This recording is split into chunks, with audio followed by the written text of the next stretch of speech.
52 घंटों के इस वेब डेवलपमेंट के कोर्स में मैं आप लोगों का वेलकम करता हूं गाइड। आज की इस वीडियो के अंदर हम लोग जो प्रोजेक्ट बनाएंगे उसको आप सिंपल स्ट्रेटजी की मदद से नहीं बना सकते, यानी कि इस प्रोजेक्ट को बनाने के लिए आपको डोम का सहारा लेना ही पड़ेगा। पिछली वीडियो के अंदर मैंने आप लोगों को डोम स्टार्ट करवाया था, जिसके अंदर मैंने आप लोगों को HTML को सिलेक्ट करने के 5 मेथड करा दिए थे। और आज की इस वीडियो के अंदर हम लोग एक एलिमेंट सिलेक्टर बनाएंगे, जिसके अंदर होगा कुछ यूं कि 5 हमारे पास HTML एलिमेंट होंगे और यूजर जिस पर क्लिक करेगा वो एक्टिव हो जाएगा। तो गाइस, इस वीडियो को स्टार्ट करने से पहले मैं आप लोगों से यही गुजारिश करूंगा कि अगर आप इस चैनल पर नए हैं तो प्लीज इस चैनल को सब्सक्राइब करके बेल आइकन पर क्लिक करना मत भूलिएगा, क्योंकि सब्सक्राइबर इस चैनल के लिए और इस कोर्स को कंटिन्यू रखने के लिए बहुत ज्यादा जरूरी है। तो चलते हैं अपनी कंप्यूटर स्क्रीन पर, स्टार्ट करते हैं अपना आज का ये अमेजिंग प्रोजेक्ट। तो लेट्स गेट स्टार्टेड। गाइज, आज की इस वीडियो के अंदर हम लोग ये एक एलिमेंट सिलेक्टर बनाएंगे, जिसके अंदर हमारे पास 5 एलिमेंट्स हैं और जिस एलिमेंट पर मैं क्लिक कर रहा हूँ उसके अंदर स्टाइलिंग शिफ्ट हो रही है। ठीक है,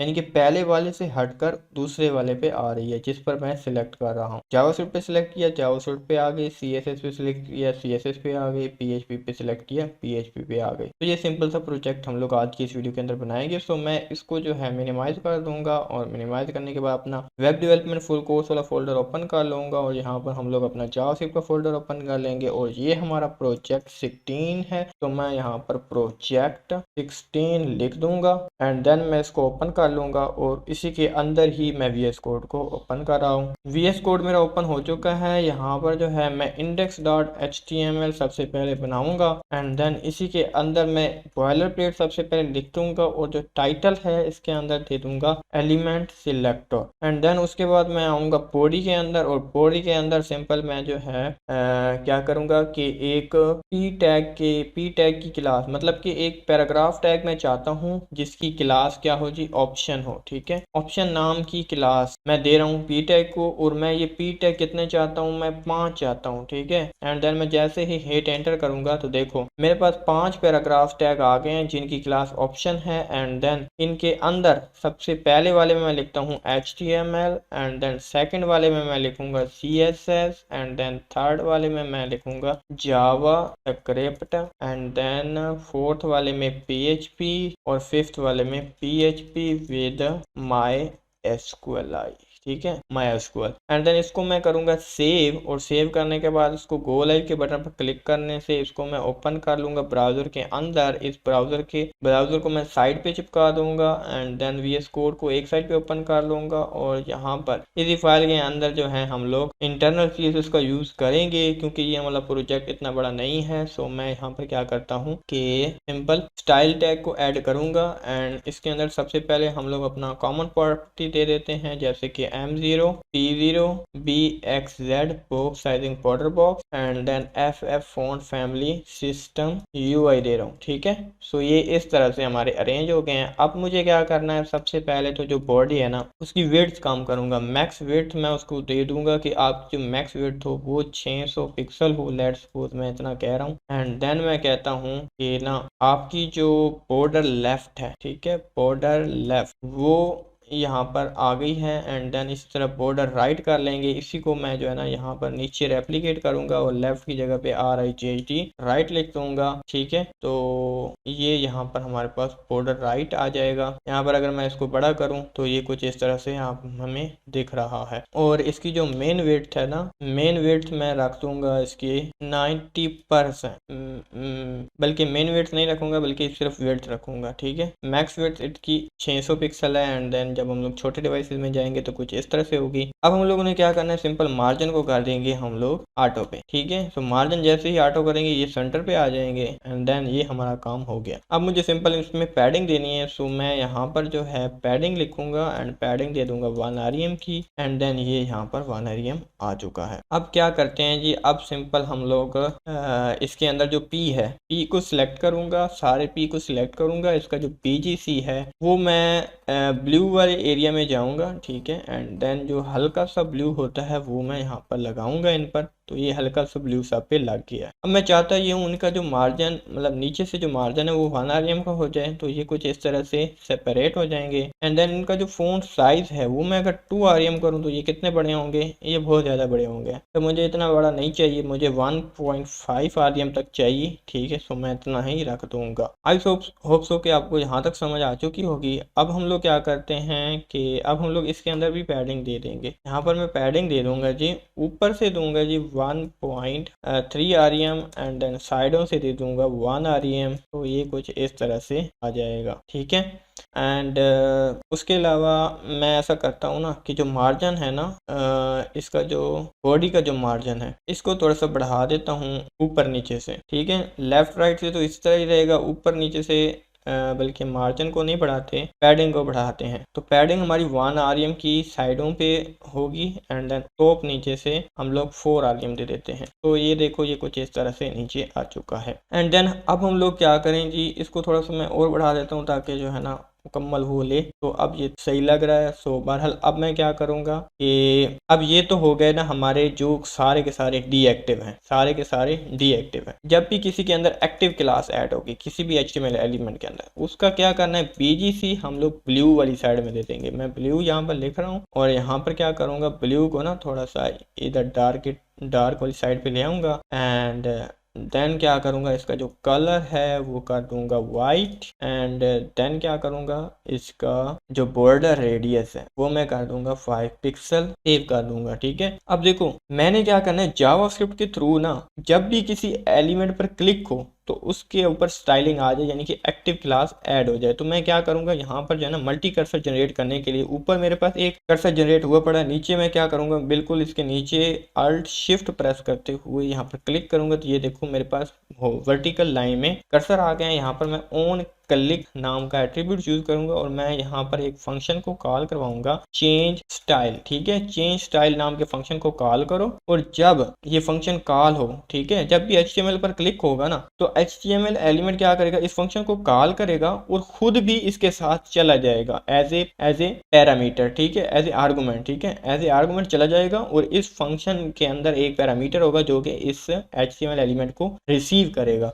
तो इसका जो है रिजल्ट मैं आप लोगों को दिखा देता हूँ। फॉर एग्जांपल देखो मैं यहाँ पर स्क्रिप्ट टैग ऐड करूंगा एंड देन इसके अंदर मैं यही फंक्शन बनाऊंगा चेंज स्टाइल वाला एंड देन इसके अंदर एलिमेंट नाम का मैं यहाँ पर पैरामीटर दे देता हूँ कि एलिमेंट आएगा और वो इसके अंदर स्टोर हो जाएगा। एंड देन उस एलिमेंट जो कि इसके अंदर मैंने स्टोर करवाया है उसको मैं console.log करवा के यहाँ पर एलिमेंट, ठीक है, एलिमेंट को यहाँ पर कंसोल करवाता हूँ। तो मैं इसको बड़ा करूंगा एंड देन बड़ा करने के बाद क्या करूंगा, इसको जो है इंस्पेक्ट के थ्रू जो है क्या करता हूँ, देखता हूँ कंसोल के अंदर क्या होता है। किसी भी HTML एलिमेंट में क्लिक कर रहा हूँ, देखो वो चीज़ यहाँ पर आ रही है, ठीक है, वही चीज़ हमारे कंसोल में प्रिंट भी हो रही है। CSS पर क्लिक किया CSS आ गई, जावास्क्रिप्ट पर क्लिक किया जावास्क्रिप्ट हमारे कंसोल में आ गई है, ठीक है। अब मैं क्या करूंगा, अब मैं इसको दोबारा से जो है ना अपने VS कोड के अंदर जाता हूँ एंड देन यहाँ पर क्या करता हूँ कि ये जो HTML एलिमेंट आया है, ऐसा करो कि इस HTML एलिमेंट के अंदर क्लास लिस्ट होगी, मतलब कि इसके अंदर बहुत सारी क्लासेस हैं, क्लास है ना, क्लास की एक लिस्ट होगी। जैसे कि ऑप्शन तो इसके अंदर ऑलरेडी है, तो उसमें क्या कर दो, ऐड कर दो। क्या चीज़ ऐड करनी है जी, एक्टिव को ऐड करना है। तो मैं इसको सेव करूंगा एंड देन सेव करने के बाद जैसे ही मैं HTML पर क्लिक कर रहा हूँ तो क्या हो रहा है, इसके ऊपर स्टाइलिंग आ रही है और इसके ऊपर जो ये कंसोल में प्रिंट हुआ है, ये जो कंसोल में प्रिंट हुआ है इसके अंदर देखो ये जो ऑप्शन नाम की पहली क्लास थी इसके साथ ऐड हो गई है एक्टिव, ठीक है। इसी तरह अगर मैं PHP विद MySQL पर क्लिक करता हूँ तो इसके ऊपर भी स्टाइलिंग आ गई है। तो एक्टिव जिस क्लास में ऐड होता जाएगा उसमें क्या होती जाएगी, ये चीज आती जाएगी, ठीक है। तो लेकिन यहाँ पर देखो ना एक इशू है, यहाँ पर ये देखो ना ये तो बन गया है, स्टाइलिंग तो आ रही है, लेकिन मैंने क्या करना है, मैंने इनको जिस पर मैं क्लिक कर रहा हूँ उस पर तो स्टाइलिंग आए लेकिन बाकियों पर स्टाइलिंग खत्म हो जाए, ठीक है। तो मैं क्या करूंगा, ये जो कंसोल है ना यहाँ पर प्रिंट करवाने से पहले मैं क्या करूंगा, यहाँ पर पहले सारे के सारे उनको पकड़ूंगा, सारे के सारे पैराग्राफ्स को पकड़ूंगा और उनकी जो क्लास है उसके अंदर से ये रिमूव करवा दूंगा। कैसे, देखो मैं यहाँ पर लिखता हूँ लेट एंड देन एक वेरिएबल बनाऊंगा जिसके अंदर तमाम के तमाम ऑप्शंस आ जाएंगे। ऑप्शंस लिख रहा हूँ, ठीक है, तमाम के तमाम ऑप्शंस आएंगे in the form of array. तो मैं यहाँ पर डॉक्यूमेंट लिखूंगा एंड देन क्यूरी सिलेक्टर ऑल का यूज करूंगा, ठीक है, क्यूरी सिलेक्टर ऑल का यूज करूंगा। इसके अंदर दे दूंगा जी ऑप्शन नाम की क्लास, जिस जिस ऑप्शन के अंदर है उन सारे के सारे ऑप्शन को पकड़ के ले आओ और इस ऑप्शन नाम के वेरिएबल के अंदर स्टोर कर दो, ठीक है। इतना काम हो गया। इतना काम होने के बाद अब ये अरे की शक्ल में आएगा। तो मैंने आप लोगों को एक फंक्शन पढ़ाया था फॉर ईच फंक्शन, जो कि क्या करता था, अरे लेता था और उसका फिर 1 बाय 1 डेटा गेट करता था एंड देन वो लूप की तरह चलाता था रिपीटिशन में। जैसे कि मैं यहाँ पर लिख रहा हूँ ऑप्शंस, ठीक है, ऑप्शंस लिखूंगा ना एंड देन मैं क्या करूँगा, ऑप्शंस लिखा and then for each function लगा दूंगा। अब इसका जो है ना बेसिक सेंटेंस गेट करने के लिए हम लोग सिंपल ऐसे कर सकते हैं कि यहाँ पर फॉर ईच लिखूँ, ठीक है, एंड देन यहाँ पर हिट एंटर करूंगा। तो ये देखो यहाँ पर जो अरे है ना, अरे की जगह पे मैं क्या करूंगा, ऑप्शंस, क्योंकि ऑप्शंस में जो भी चीज आएगी, मैंने आपको बोला था क्यूरी सिलेक्टर जो ऑल होता है वो डेटा लेके आता है इन द फॉर्म ऑफ एरे, ठीक है। तो तमाम के तमाम ऑप्शंस को इन द फॉर्म ऑफ एरे लेके आएगा एंड वो तो इन द फॉर्म ऑफ एरे होगी, उसके हर एक एलिमेंट को गेट करने के लिए हम लोग क्या कर रहे हैं, ये चीज लिख रहे हैं। अब ये जो एलिमेंट है ना, इसके अंदर इसकी जगह पे मैं लिख दूंगा ऑप्शन, ठीक है। अब ये जो ऑप्शन है ना, ये तो बहुत सारे ऑप्शंस हैं और इनके अंदर से हर एक एक ऑप्शन को पकड़ेगा एंड देन रिपीट करेगा इस काम को जो इसके अंदर मैं करूंगा। तो पहला ऑप्शन जब ये पकड़े, अब ये जो जितने ऑप्शन इसके पास आएंगे in the form of array, उतनी दफा ये बॉडी चलेगी और उतने एलिमेंट्स के ऊपर ये काम होगा। मैं यहाँ पर कह रहा हूँ ऑप्शंस के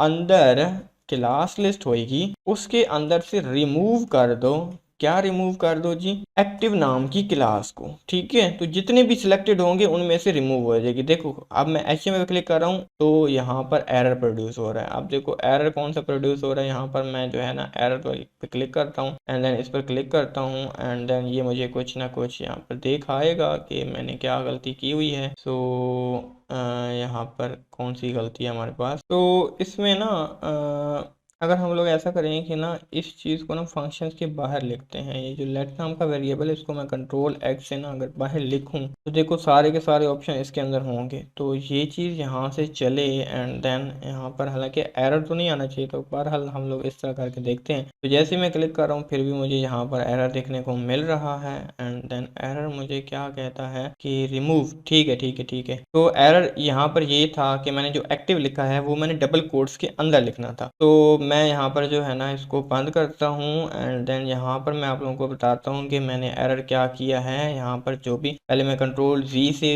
वापस जाता हूँ, यहाँ पर देखो ना एक्टिव मैंने लिखा हुआ है, इसको मैंने लिखना था इन द फॉर्म ऑफ स्ट्रिंग देना था, यानी कि डबल कोट्स के अंदर लिखना था। तो मैं क्या करता हूँ इसको सिलेक्ट करूंगा, सिलेक्ट करने के बाद डबल कोट्स यहाँ पर लगा दिए हैं, ठीक है। अब ये वाला काम जो है ना, ये जो ऊपर किया था ये मुझे ऊपर नहीं करना है, यहाँ पर कंट्रोल X करके अंदर लिखूंगा।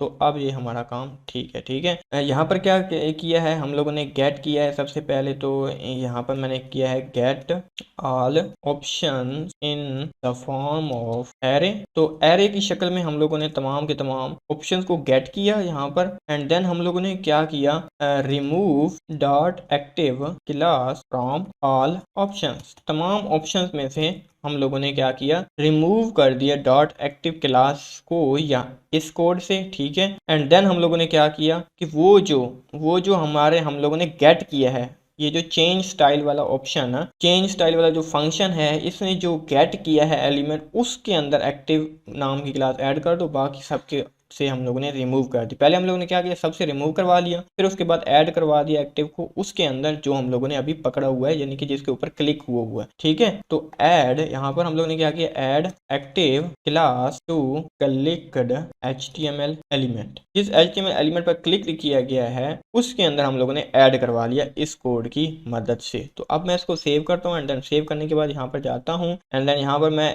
HTML पर क्लिक किया, इस पर स्टाइलिंग आ गई, CSS पर क्लिक किया, इस पर आ गई और इस तरह ये मैंने ये चीज़ बना ली। अब इस प्रोजेक्ट में था क्या कि इसको अगर मैं रिफ्रेश करूं तो बाय डिफ़ॉल्ट तो HTML के ऊपर एक्टिव था एंड देन जब हम लोग दूसरे पे क्लिक करते हैं तो उस पर शिफ्टिंग हो जाती। तो इसके अंदर ऐसा करना सिंपल है। सिंपल हम लोगों ने क्या करना है कि जिस पर हम लोग डिफ़ॉल्ट सिलेक्शन लगाना चाहते हैं तो उसके जो है ना उसकी क्लास लिस्ट के अंदर हम लोग ऐड कर देंगे एक्टिव को, ठीक है। यहाँ पर देखो मैं जैसे एक्टिव मैंने यहाँ पर डाल दिया है एंड देन जैसे ही मैं यहाँ पर जा रहा हूँ तो देखो सबसे पहले HTML हमारा सिलेक्टेड है एंड जैसे ही मैं दूसरे उन पर क्लिक कर रहा हूँ तो ये चीज़ आ रही है। तो आई होप सो कि आपको जो है इस प्रोजेक्ट की समझ आई होगी, इसकी वर्किंग वगैरह तो आप लोग देख ही चुके हो। एक बार दोबारा से मैं आपको समझा देता हूँ कि ये चीज़ें किस तरह मैंने बनाई हैं। तो गाइस सबसे पहले हम लोगों ने क्या किया कि एक फंक्शन, सबसे पहले तो मैंने सारे के सारे ऑप्शन के अंदर ऑन क्लिक नाम का एट्रीब्यूट दे दिया, जिसके अंदर मैंने क्या दिया, चेंज स्टाइल नाम का फंक्शन कॉल करवा दिया, जिसके अंदर मैंने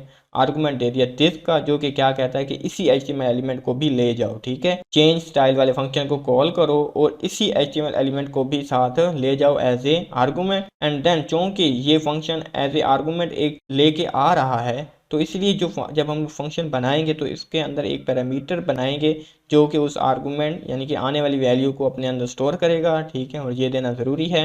अब इसके अंदर वो एलिमेंट आ गया जिसके ऊपर क्लिक किया गया है, अब ये एलिमेंट वो है जिसके ऊपर क्लिक किया गया है। ठीक है, तो ये चीज़ तो हम लोगों ने गेट कर ली ना। उसके अलावा सबसे पहले हम लोगों ने क्या किया, सबसे पहले तमाम के तमाम ऑप्शन को हम लोगों ने सिलेक्ट कर लिया, क्यूरी सिलेक्टर की मदद से सिलेक्ट हो गए। फिर उसके बाद क्या किया कि फॉर ईच फंक्शन की मदद से हम लोगों ने क्या किया कि एक एक वो जो अरे थी जिसके अंदर तमाम के तमाम ऑप्शन थे उनको वन बाय वन हम लोगों ने सिलेक्ट किया and then one by one extract करने के बाद उनके अंदर से रिमूव करते गए एट्रिक क्लास को। इससे क्या हुआ कि तमाम के तमाम डीएक्टिव हो गए। जब वो सारे के सारे डीएक्टिव हो गए तो हम लोग किसको एक्टिव करना है, उसको एक्टिव करना है जो हम लोग पकड़ के लेके आए हैं, जो इस फंक्शन को जब कॉल किया गया था यानी कि क्लिक करने पर तो ये एलिमेंट जो आया था, इस एलिमेंट के अंदर जो चीज़ आई है वो बेसिकली वो HTML का एलिमेंट है जिसके ऊपर क्लिक किया गया है। तो उस क्लिक किए गए HTML के क्लास लिस्ट के अंदर हम लोगों ने ऐड करवा दिया एक्टिव को। ठीक है, बाकियों के अंदर से रिमूव करवाया है लेकिन उसके अंदर हम लोगों ने ऐड करवा दिया, जिससे क्या हुआ है कि हमारी इस तरह से सिलेक्शन बनी है। सो आई होप सो कि आप लोगों को ये प्रोजेक्ट अच्छा लगा होगा और समझ में भी आया होगा। सो गाइस आज की वीडियो में इतना ही, मिलते हैं नेक्स्ट वीडियो में, तब तक के लिए अल्लाह हाफिज।